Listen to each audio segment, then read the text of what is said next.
Hello dear students, നമ്മളിന്ന് നോക്കുന്ന topic colorimeter and spectrophotometer. Okay, so what is photometry?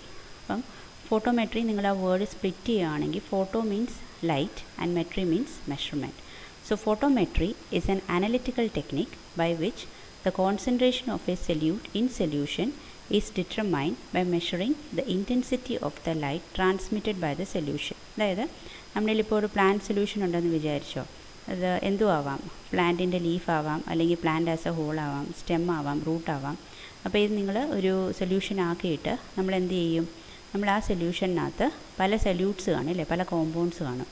അപ്പം ഒരു പർട്ടിക്കുലർ സൊല്യൂട്ടിൻ്റെ കോൺസെൻട്രേഷൻ നമുക്ക് ലൈറ്റിൻ്റെ ഇൻറ്റൻസിറ്റി വെച്ച് നമുക്ക് മെഷർ ചെയ്യാൻ പറ്റും. അതായത് ആ സൊല്യൂഷനിൽ കൂടെ എത്ര ലൈറ്റാണോ ട്രാൻസ്മിറ്റ് ചെയ്യുന്നത്, ആ intensity will be proportional to the concentration of that solute. അപ്പം ഫോട്ടോമെട്രി എന്ന് വെച്ചാൽ നമ്മുടെ കയ്യിലുള്ള ഒരു സൊല്യൂഷനകത്ത് ആ സൊല്യൂഷനകത്ത് സൊല്യൂട്ടിൻ്റെ കോൺസെൻട്രേഷൻ അറിയാൻ വേണ്ടി നമ്മൾ മെഷർ ചെയ്യുന്നൊരു ടെക്നിക്കാണ്. പക്ഷേ അപ്പം നമ്മളത് എങ്ങനെയാണ് മെഷർ ചെയ്യുന്നത്? നമ്മൾ അതിൽ കൂടെ ഒരു ലൈറ്റ് കടത്തി വിടുമ്പം, അതായത് ഒരു മോണോക്രോമാറ്റിക് ബീം നമ്മൾ കടത്തി വിടുമ്പം അതിൽ കൂടെ എത്ര ലൈറ്റാണോ ട്രാൻസ്മിറ്റ് ആവുന്നത്, ആ സൊല്യൂഷൻ കുറച്ച് ലൈറ്റ് അബ്സോർബ് ചെയ്യും, കുറച്ച് ലൈറ്റ് ട്രാൻസ്മിറ്റ് ചെയ്യും അല്ലേ. അപ്പം എത്ര ലൈറ്റാണോ അതിൽ കൂടെ ട്രാൻസ്മിറ്റ് ആവുന്നത്, അതിൻ്റെ intensity will be proportional to the concentration of that particular solute in the solution. ഇപ്പോൾ സാധാരണ നമ്മൾ ഫോട്ടോമെട്രിയിൽ രണ്ട് ഡിഫറെൻറ്റ് ടെക്നിക്സാണ് യൂസ് ചെയ്യുന്നത്. ഒന്ന് കളറിമെട്രിയും രണ്ടാമത്തെ spectrophotometry. And both this techniques they follow Beer Lambert's law. Beer Lambert's law എന്ന് വെച്ചാൽ നമ്മളൊരു ബീം ഓഫ് മോണോക്രോമാറ്റിക് ലൈറ്റ് നമ്മളൊരു ഹോമോജിനസ് മീഡിയത്തിൽ കൂടെ കടത്തി വിടുകയെന്ന് വിചാരിച്ചു. സോ വാട്ട് ഹാപ്പൻസ്, ആ മീഡിയത്തിൻ്റെ തിക്നെസ് കൂടുന്നതനുസരിച്ച് ലൈറ്റിൻ്റെ ഇൻറ്റൻസിറ്റി കുറയും.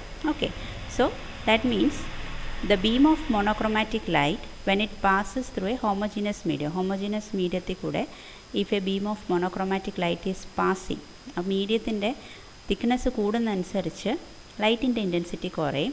അതുപോലെ തന്നെ നമ്മൾ കോൺസെൻട്രേഷനിലേക്ക് വരുവാണെങ്കിൽ, അതായത് ഒരു സൊല്യൂട്ടിൻ്റെ കോൺസെൻട്രേഷൻ മെഷർ ചെയ്യാനാണെങ്കിൽ കോൺസെൻട്രേഷൻ കൂടുതലാണെങ്കിൽ, അതായത് മോളിക്കുലർ കോൺസെൻട്രേഷൻ കൂടുതലാണെങ്കിൽ ലൈറ്റിൻ്റെ ഇൻറ്റൻസിറ്റി കുറയും. ഓക്കെ, തിരിച്ചും നടക്കാം, അതായത് കോൺസെൻട്രേഷൻ കുറവാണെങ്കിൽ ലൈറ്റിൻ്റെ ഇൻറ്റൻസിറ്റി കൂടും. അപ്പം ഈ ഒരു ലോയിൽ, അതായത് ബിയർ-ലാംബർട്ട്സ് ലോയാ ഈ രണ്ട് ടെക്നിക്സും, അതായത് കളറിമെട്രിയും സ്പെക്ട്രോഫോട്ടോമെട്രിയും, ഈ രണ്ട് ടെക്നിക്സും ബിയർ-ലാംബർട്ട്സ് ലോയാ ഫോളോ ചെയ്യുന്നത്. ഓക്കെ, സോ നിങ്ങൾക്കത് ക്ലിയർ ആയെന്ന് വിചാരിക്കുന്നു. ഇനി വാട്ട് ഈസ് കളറിമെട്രി? കളറിമെട്രി നമുക്കറിയാം, measurement of colour. Okay, so it is also a quantitative analysis. അതൊരു ക്വാണ്ടിറ്റേറ്റീവ് അനാലിസിസാണ് in which the concentration of the coloured solute, അതായത് കളറിമീറ്റർ അല്ലെങ്കിൽ കളറിമെട്രി. നമ്മൾ കളറിമെട്രി സാധാരണ ചെയ്യുന്ന അപ്പാരറ്റസിൻ്റെ പേരാണ് കളറിമീറ്റർ. അപ്പോൾ കളറിമീറ്ററിനകത്ത് നമുക്ക് ചെയ്യാൻ പറ്റുന്നതെന്ന് വെച്ചാൽ, നമുക്ക് ഒരു കളേർഡ് സൊല്യൂട്ട് നമ്മുടെ കാണും, ആ ഒരു കളേർഡ് സൊല്യൂഷൻ കാണും, അതിനകത്ത് ഒരു സൊല്യൂട്ടിൻ്റെ കോൺസെൻട്രേഷൻ ആയിരിക്കും നമുക്ക് ഡിറ്റർമൈൻ ചെയ്യുന്നത്. സോ നമ്മൾ എന്ത് ചെയ്യും, you measure the color intensity of the test solution against the color intensity of the standard solution. അതായത് കളറിമെട്രിക്കകത്ത് ഓർക്കേണ്ട കാര്യം, രണ്ട് സൊല്യൂഷൻ കാണും. ഒന്നൊരു സ്റ്റാൻഡേർഡ് സൊല്യൂഷൻ ആയിരിക്കും, പിന്നെ നിങ്ങളുടെ കയ്യിലിരിക്കുന്നത് ഒരു ടെസ്റ്റ് സൊല്യൂഷൻ ആയിരിക്കും. അപ്പോൾ സ്റ്റാൻഡേർഡ് സൊല്യൂഷൻ്റെ കോൺസെൻട്രേഷൻ ഓൾറെഡി നമുക്കറിയാം, പിന്നെ നമുക്ക് നോക്കേണ്ട കോൺസെൻട്രേഷൻ കണ്ടുപിടിക്കേണ്ട ഏതിൻ്റെ ആ ടെസ്റ്റ് സൊല്യൂഷൻ. അപ്പോൾ ഈ ടെസ്റ്റ് സൊല്യൂഷൻ നിങ്ങൾ സ്റ്റാൻഡേർഡ് സൊല്യൂഷനുമായിട്ട് കാലിബ്രേറ്റ് ചെയ്ത് അത് വെച്ചാൽ നമ്മൾ നമ്മുടെ കയ്യിലുള്ള ടെസ്റ്റ് സൊല്യൂഷൻ്റെ സൊല്യൂട്ട് കോൺസെൻട്രേഷൻ മെഷർ ചെയ്യുന്നത്. അപ്പം colorimetry is just the measurement of colour. നമ്മുടെ കയ്യിലുള്ള കളേർഡ് സൊല്യൂഷനകത്ത് സൊല്യൂട്ടിൻ്റെ കോൺസെൻട്രേഷൻ മെഷർ ചെയ്യുന്ന ഒരു അപ്പാരറ്റസാണ് കളറിമീറ്റർ. അപ്പോൾ രണ്ട് സൊല്യൂഷനുണ്ട്, ഒന്ന് സ്റ്റാൻഡേർഡ് സൊല്യൂഷൻ ആയിരിക്കും, രണ്ടാമത്തെ ടെസ്റ്റ് സൊല്യൂഷൻ ആയിരിക്കും. ടെസ്റ്റ് സൊല്യൂഷൻ ആയിരിക്കും നമ്മുടെ കയ്യിലുള്ളത്, അതിനകത്തുള്ള സൊല്യൂട്ടിൻ്റെ കോൺസെൻട്രേഷനാണ് നമുക്ക് മെഷർ ചെയ്യേണ്ടത്. പിന്നെ സ്റ്റാൻഡേർഡ് സൊല്യൂഷൻ എന്ന് വെച്ചാൽ ഓൾറെഡി അതിൻ്റെ കോൺസെൻട്രേഷൻ നമുക്കറിയാം, അപ്പോൾ ആ കോൺസെൻട്രേഷനുമായിട്ട് നമ്മുടെ ടെസ്റ്റ് സൊല്യൂഷൻ്റെ കോൺസെൻട്രേഷൻ മാച്ച് ചെയ്യുന്നുണ്ടോ എന്ന് നമ്മൾ നോക്കും. ഓക്കെ, ഇനി നമ്മൾ കളറിമെട്രി ചെയ്യുന്ന ഒരു അപ്പാരറ്റസ് അല്ലെങ്കിൽ ഇൻസ്ട്രുമെൻ്റാണ് കളറിമീറ്റർ. നമ്മുടെ ഡിപ്പാർട്ട്മെൻറ്റിൽ ഇതുണ്ട്, colorimeter. So what is its mechanism, അതായത് ഇതിൻ്റെ വർക്കിംഗ് എങ്ങനെയാണെന്ന് നമുക്ക് നോക്കാം. ഓക്കെ, സോ ആദ്യം നമുക്കൊരു സോഴ്സ് ഓഫ് ലൈറ്റ് കാണും. ഓക്കെ, കളറിമീറ്ററിനകത്തെ വർക്കിംഗാണ് ഞാനീ പറയുന്നത്. അപ്പോൾ നമുക്ക് ആദ്യം ഒരു സോഴ്സ് ഓഫ് ലൈറ്റ് കാണും. ആ ലൈറ്റ് സോഴ്സ് എന്തും ആവാം. അതായത് സാധാരണ രീതിയിൽ നമ്മൾ യൂസ് ചെയ്യുന്നത് ടങ്സ്റ്റൺ ഫിലമെൻറ്റ് ഇലക്ട്രിക് ലാമ്പാണ് നമ്മൾ സോഴ്സ് ഓഫ് ലൈറ്റ് ആയിട്ട് യൂസ് ചെയ്യുന്നത്. അപ്പോൾ അതിനകത്ത് നിന്ന് വരുന്ന ലൈറ്റ് ആയിരിക്കും. So the light source here will be an ordinary tungsten filament electric lamp.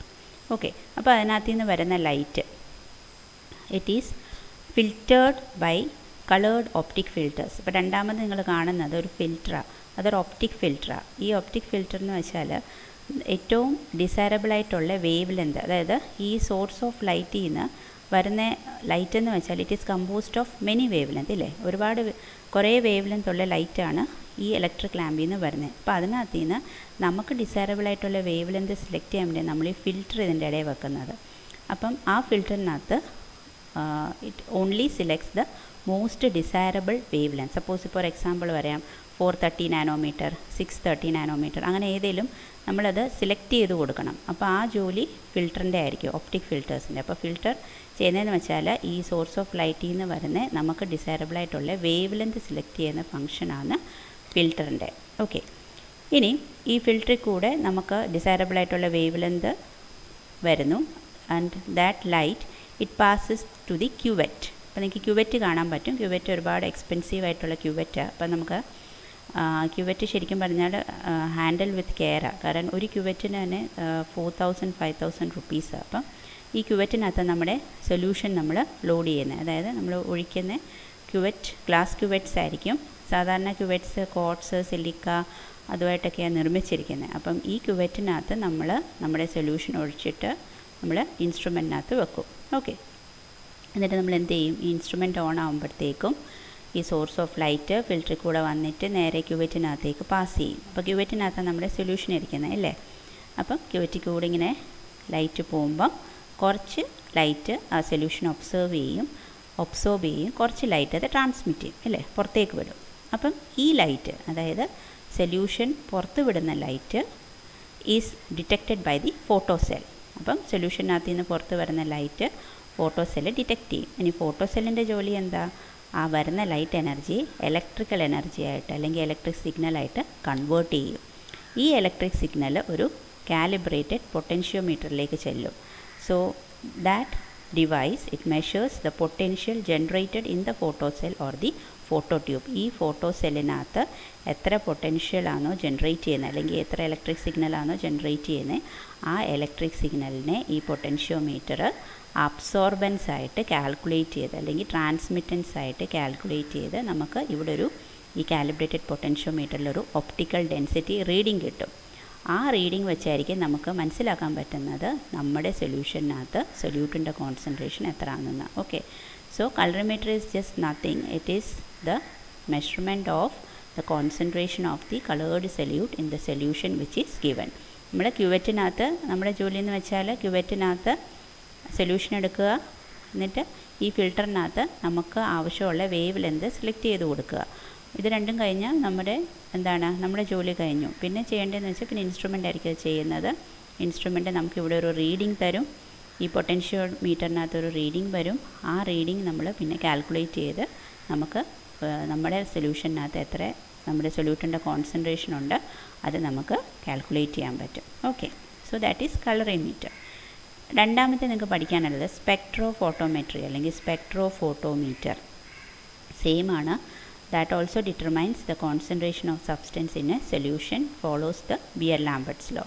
ഇതാകെ ചെയ്യുന്നതെന്ന് വെച്ചാൽ it directs a specific wavelength from a light source. ഞാൻ നേരത്തെ പറഞ്ഞ പോലെ തന്നെ ലൈറ്റ് സോഴ്സിൽ നിന്ന് ഒരു സ്പെസിഫിക് വേവ് ലെന്ത് സെലക്ട് ചെയ്ത് ടെസ്റ്റ് സാമ്പിളിലേക്ക് ഡയറക്റ്റ് ചെയ്യും.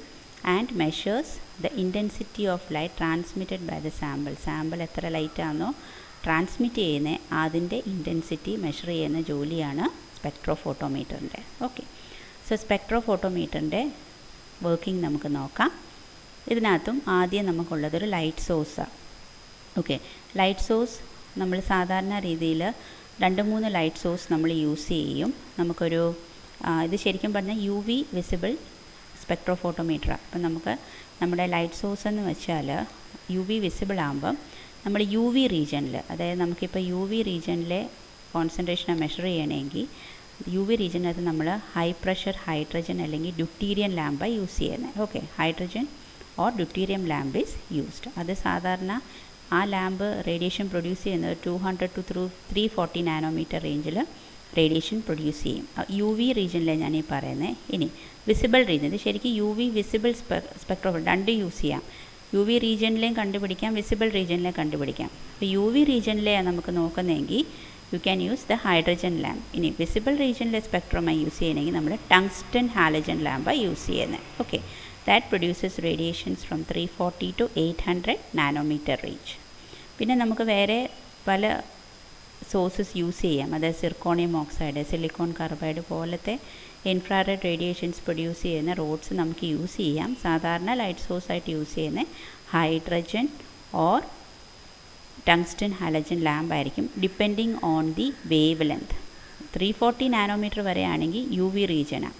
അത് കഴിഞ്ഞ് 340 കഴിഞ്ഞ് 800 നാനോമീറ്റർ റീജിയനാണ് നമുക്ക് ആവശ്യമുള്ളെങ്കിൽ നമുക്ക് ടങ്സ്റ്റൺ ഹാലജൻ ലാമ്പ് യൂസ് ചെയ്യാം. ഇനി ഇപ്പോൾ ലൈറ്റ് സോഴ്സായി. ഇനി അടുത്തത് മോണോക്രോമാറ്റർ. മോണോക്രോമാറ്ററിൻ്റെ ജോലി എന്ന് വെച്ചാൽ നമുക്കറിയാം light consist of many wavelength ഇല്ലേ.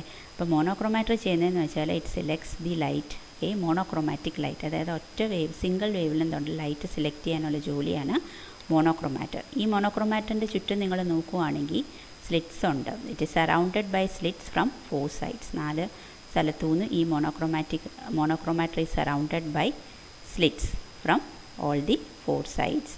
പിന്നെ ഉള്ളതെന്ന് വെച്ചാൽ ഈ മോണോക്രോമാറ്ററിയിൽ നിന്ന് പോകുന്ന സിംഗിൾ വേവ് ലെങ്ത് ലൈറ്റ്, അതായത് സിംഗിൾ വേവ് ലെങ്ത് നമ്മളൊരു വേവ് ലെങ്ത് നമ്മൾ സെലക്ട് ചെയ്തു, ആ വേവ് ലെങ്ത് പിന്നെ പോകുന്നത് ഒരു ഒപ്റ്റിക്കൽ സിസ്റ്റത്തിലേക്കാണ്. ഒപ്റ്റിക്കൽ സിസ്റ്റം എന്ന് വെച്ചാൽ അതിനകത്ത് സ്ലിറ്റ്സ് കാണും, ഫിൽറ്റേഴ്സ് കാണും, മിറേഴ്സ് കാണും, ലെൻസസ് കാണും. ഇതെല്ലാം കൂടെ ചേർന്നതാണ് ഒരു ഒപ്റ്റിക്കൽ സിസ്റ്റം. അപ്പോൾ നമ്മൾ എന്തുകൊണ്ടാണ് മോണോക്രോമാറ്ററിലെ ലൈറ്റ് ഒപ്റ്റിക്കൽ സിസ്റ്റത്തിൽ കൂടെ കടത്തിവിടുന്നത്? അതിൻ്റെ സ്പെക്ട്രൽ പ്യൂരിറ്റി കൂട്ടാൻ, ലൈറ്റിൻ്റെ സ്പെക്ട്രൽ പ്യൂരിറ്റി കൂട്ടാൻ വേണ്ടിയാണ് നമ്മൾ ഒപ്റ്റിക്കൽ സിസ്റ്റത്തിലേക്ക് കടത്തിവിടുന്നത്. ഇനി ഇതുപോലെ പ്യൂരിഫൈ ചെയ്ത, അതായത് ഈ ഒപ്റ്റിക്കൽ സിസ്റ്റം പ്യൂരിഫൈ ചെയ്ത ലൈറ്റ്, അപ്പം മോണോക്രോമാറ്റിക് ലൈറ്റ് ആയിരിക്കും. മോണോക്രോമാറ്റർ നേരത്തെ പറഞ്ഞു അതിൻ്റെ ജോലി എന്ന് വെച്ചാൽ സിംഗിൾ വേവ് ലെങ്ത് സെലക്ട് ചെയ്യുകയെന്നാണ്. അപ്പം ഓപ്റ്റിക്കൽ സിസ്റ്റത്തിൽ കൂടെ പ്യൂരിഫൈ ചെയ്ത ലൈറ്റ് പിന്നെ വരുന്നത് സാമ്പിൾ ചേമ്പറിലേക്കാണ്. അപ്പം നമ്മൾ സാമ്പിൾ ചേമ്പറിനകത്ത് നമ്മുടെ സൊല്യൂഷൻ ഒഴിച്ചു കൊടുക്കണം. ഒഴിച്ചു കൊടുക്കുമ്പം ശരിക്കും ഈ സാമ്പിൾ ചേമ്പർ എന്ന് വെച്ചാൽ ക്യുവറ്റ് ആയിരിക്കും. ക്യുവറ്റ് നേരത്തെ പറഞ്ഞ പോലെ ഗ്ലാസ് അല്ലെങ്കിൽ കോട്ട്സ് അല്ലെങ്കിൽ എന്തെങ്കിലും ട്രാൻസ്പാരൻ്റ് നമുക്ക് അറിയാൻ പറ്റും. സൊല്യൂഷൻ അതിനകത്ത് ഒഴിച്ചു കൊടുത്ത് നമുക്കത് കാണാൻ പറ്റും. അപ്പം ഗ്ലാസ് ക്യുവറ്റ്സ് സാധാരണ രീതിയിൽ നമ്മൾ യൂസ് ചെയ്യുന്നത് കോട്ട്സും നമുക്ക് ഗ്ലാസ് ക്യുവറ്റ്സ് നമ്മൾ യൂസ് ചെയ്യുന്നത് യു വി ലൈറ്റിന് വേണ്ടിയാണ്. അപ്പോൾ സാധാരണ എല്ലാം നമ്മൾ യു വി ലൈറ്റിലുള്ള കോമ്പൗണ്ട്സ് നമ്മൾ സ്ക്രീൻ ഔട്ട് ചെയ്യുന്നത്. അപ്പോൾ അതുകൊണ്ട് നമുക്ക് ഗ്ലാസ് ക്യുവറ്റ്സ് ഏറ്റവും കൂടുതലും യൂസ് ചെയ്യുന്നത്. അല്ലാതെ നമുക്ക് കോട്ട്സോ ഫ്യൂസിലേക്കൊക്കെ യൂസ് ചെയ്യാം. അപ്പം നമ്മൾ ഈ ചേമ്പറിനകത്ത്, അത് ക്യുവറ്റിനകത്ത് നമ്മൾ സൊല്യൂഷൻ ഒഴിച്ചു കൊടുത്തു. അപ്പം ഈ ലൈറ്റ് സാമ്പിൾ ചേമ്പറിൽ കൂടെ കടത്തിയിട്ട് പോകുമ്പോഴത്തേക്കും എന്ത് സംഭവിക്കുന്നു? സാമ്പിൾ കുറച്ച് അബ്സോർബ് ചെയ്യുന്നു, കുറച്ച് ലൈറ്റ് പുറത്തേക്ക് വിടുന്നു അല്ലേ, ട്രാൻസ്മിറ്റ് ചെയ്യുന്നു. ഈ ട്രാൻസ്മിറ്റഡ് ലൈറ്റ് ഒരു ഫോട്ടോ ട്യൂബിലേക്ക് അല്ലെങ്കിൽ ഡിറ്റക്ടറിലേക്ക് ചെല്ലുന്നു. അപ്പം ഫോട്ടോ ട്യൂബിൻ്റെ ജോലി എന്താ? ഈ വന്നിരിക്കുന്ന ലൈറ്റിനെ ഇലക്ട്രിക്കൽ എനർജി ആക്കി കൺവേർട്ട് ചെയ്യുക. അപ്പം this converts the light which is coming from the ക്യുവറ്റിൽ നിന്ന് വരുന്ന ലൈറ്റിനെ ഫോട്ടോ ട്യൂബ് എന്താ ചെയ്യുക? ഇലക്ട്രിക് സിഗ്നലാക്കി മാറ്റും. ചെറിയ ചെറിയ ഇലക്ട്രിക് പൾസസ് ആയിട്ട് it will convert the light energy into electric energy or to electric pulses. സാധാരണ രീതിയിൽ നമ്മൾ യൂസ് ചെയ്യുന്ന ഡിറ്റക്ടർ അല്ലെങ്കിൽ ഫോട്ടോ ട്യൂബ് എന്ന് വെച്ചാൽ PMT ആണ്, ഫോട്ടോ മൾട്ടിപ്ലയർ ട്യൂബ് എന്നാണ് പറയുന്നത്. ഈ ഫോട്ടോ ട്യൂബിൽ നിന്ന് വരുന്ന ഇലക്ട്രിക് സിഗ്നലിനെ റെക്കോർഡർ അല്ലെങ്കിൽ പ്രിൻ്ററിലേക്ക് that signal is generated and it is first ഇതിൻ്റെ ഇടയിൽ, അതായത് റെക്കോർഡറും പ്രിൻ്ററിൻ്റെ ഇടയിൽ ഒരു ആംപ്ലിഫയർ ഉണ്ട്. ആംപ്ലിഫയർ എന്ത് ചെയ്യും? ഈ ഇലക്ട്രിക് സിഗ്നലിനെ ആംപ്ലിഫൈ ചെയ്തിട്ട് റെക്കോർഡറിലേക്ക് സെൻഡ് ചെയ്യും. റെക്കോർഡറിലേക്ക് ഈ ഇലക്ട്രിക് സിഗ്നൽ പോകുമ്പോഴത്തേക്കും it is generated in the form of absorbents red out. അതായത് ഇതിനകത്തൊരു വാല്യൂ വരും. ആ വാല്യൂ നിങ്ങൾ ഫെർദറായിട്ട് പ്രോസസ്സ് ചെയ്ത് നമ്മൾ എന്ത് ചെയ്യും? നമുക്ക് ആ സൊല്യൂട്ടിൻ്റെ കോൺസെൻട്രേഷൻ കണ്ടുപിടിക്കാൻ പറ്റും. അപ്പോൾ ഒന്നുമില്ല, ഇതിനകത്ത് ആകെ ചെയ്യുന്നതെന്ന് വെച്ചാൽ ഈ ലൈറ്റ് സോഴ്സിൽ കൂടെ വരുന്ന ലൈറ്റിനെ മോണോക്രോമാറ്റർ ഒരു സിംഗിൾ വേവ് ലെങ്ത് അതിനകത്ത് നിന്ന് സെലക്ട് ചെയ്യും, ഇത് ഒപ്റ്റിക്കൽ സിസ്റ്റത്തിലേക്ക് പോവും, അത് പ്യൂരിഫൈ ചെയ്യും. ആ ലൈറ്റ് പിന്നെ നമ്മുടെ സാമ്പിൾ ചേമ്പറിനകത്ത് എന്താണ് പതിയും വന്ന്. So some of the light is absorbed and some is transmitted. ഈ ട്രാൻസ്മിറ്റഡ് ലൈറ്റ് ഫോട്ടോ ട്യൂബിനകത്ത് പോയി അത് ഇലക്ട്രിക് സിഗ്നലായിട്ട് മാറും. ആ ഇലക്ട്രിക് സിഗ്നൽ ആംപ്ലിഫൈ ചെയ്തിട്ട് ഒരു റെക്കോർഡറിലേക്ക് വരും. അപ്പം റെക്കോർഡറിലേക്ക് വരുമ്പോൾ അത് ശരിക്കും ഒരു വാല്യൂ ആയിട്ടാണ് വരുന്നത്. അബ്സോർബൻസി വാല്യൂ എന്നാണ് നമ്മളതിനെ പറയുന്നത്. അതിനെ നമുക്ക് ഫർദർ കാൽക്കുലേഷൻസ് ഉണ്ട്. ആ കാൽക്കുലേഷൻ ചെയ്ത് നമുക്ക് അറിയാൻ പറ്റും നമ്മുടെ സൊല്യൂഷനകത്ത് സൊല്യൂട്ടിൻ്റെ കോൺസെൻട്രേഷൻ, നമുക്ക് ആവശ്യമുള്ള സൊല്യൂട്ടിൻ്റെ കോൺസെൻട്രേഷൻ എത്രയാണെന്ന് അറിയാൻ പറ്റും. Okay, so that is the spectrophotometer. ഇനിയും ഇതിൻ്റെ ആപ്ലിക്കേഷൻസ് എന്ന് വെച്ചാൽ, ഫസ്റ്റ് ആപ്ലിക്കേഷൻ നമ്മൾ പറഞ്ഞ പോലെ തന്നെ സൊല്യൂഷൻസിനകത്ത് സൊല്യൂട്ടിൻ്റെ കോൺസെൻട്രേഷൻ അറിയാൻ പറ്റും. പിന്നെ നമുക്ക് ഈ ബ്ലഡിനകത്ത് ഗ്ലൂക്കോസ്, കൊളസ്ട്രോൾ, പ്രോട്ടീൻസിൻ്റെയൊക്കെ നമുക്ക് എസ്റ്റിമേറ്റ് ചെയ്യാൻ പറ്റും. പിന്നെ അതുപോലെ തന്നെ ഇനോർഗാനിക്, ഓർഗാനിക് കോമ്പൗണ്ട്സിൻ്റെ സ്ട്രക്ചർ അറിയാൻ പറ്റും. And also you can determine the rate of enzyme catalysed biochemical reactions plus the quantitative analysis of air, water and soil. അപ്പം ഒരുപാട് ആപ്ലിക്കേഷൻസ് ഉള്ളൊരു ഫീൽഡാണ് ശരിക്കും പറഞ്ഞാൽ ഈ ഫോട്ടോമെട്രി. അപ്പോൾ ഈ ഫോട്ടോമെട്രിക്കകത്ത് നിങ്ങൾക്ക് പഠിക്കാനുള്ള 2 ടെക്നിക്സേ ഉള്ളൂ, കളറിമീറ്റർ ആൻഡ് സ്പെക്ട്രോഫോട്ടോമീറ്റർ. ഓക്കെ, അപ്പോൾ നിങ്ങൾ ജസ്റ്റ് ഇതൊന്ന് കേട്ട് നോക്കുക. നിങ്ങൾക്ക് എന്തെങ്കിലും സംശയം ഉണ്ടെങ്കിൽ നിങ്ങൾക്ക് ചോദിക്കാം. Okay, thank you.